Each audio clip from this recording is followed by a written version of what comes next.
হয়, আজি সদৌ অসম গোৰ্খা ছাত্ৰ সন্থাৰ চৰাইদেউ জিলা সমিতিৰ চতুৰ্দশ দ্বিবাৰ্ষিক অধিৱেশন।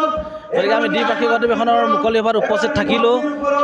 চৰাইদেউ জিলা সমিতিয়ে জাতিটোৰ ক্ষেত্ৰত, জনগোষ্ঠীটোৰ ক্ষেত্ৰত আচলতে বহুখিনি কাম কাজ কৰিছে।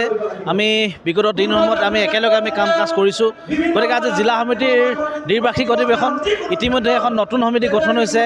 সন্মানীয় সভাপতি অশোক লামা ডাঙৰীয়া সভাপতি আৰু ৰামজী নেওৰক সাধাৰণ সম্পাদক হিচাপে লৈ নৱনিৰ্বাচিত এখন সমিতি গঠন হৈছে। আমি নৱনিৰ্বাচিত সমিতিখনলৈ আমি অসম জাতীয়তাবাদী যুৱ ছাত্ৰ পৰিষদৰ চৰাইদেউ জিলা সমিতিৰ মজিয়াৰ পৰা আমি অভিনন্দন জনাইছোঁ।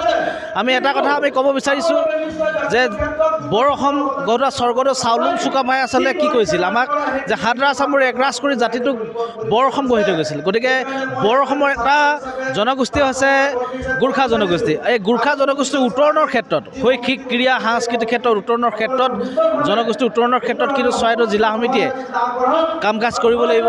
বিশেষকৈ শৈক্ষিক ক্ষেত্ৰত কাম কাজ কৰি জনগোষ্ঠীক আগবঢ়াই দিব লাগিব। গতিকে বিগত দিনসমূহত তেওঁলোকে কাম কাজ কৰিছে আমি দেখিছোঁ।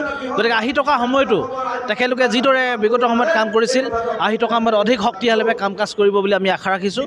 আৰু আমি এটা কথা ক'ব বিচাৰিছোঁ যে আমি অসম জাতীয়তাবাদী যুৱ ছাত্ৰ পৰিষদৰ বিগত দিনসমূহত আমি অসম জাতীয়তাবাদী যুৱ ছাত্ৰ পৰিষদে তেখেতলোকৰ লগত আমি একেটা ছাতিৰ তলত সহাৱস্থান কৰি আমি কাম কাজ কৰিছিলোঁ।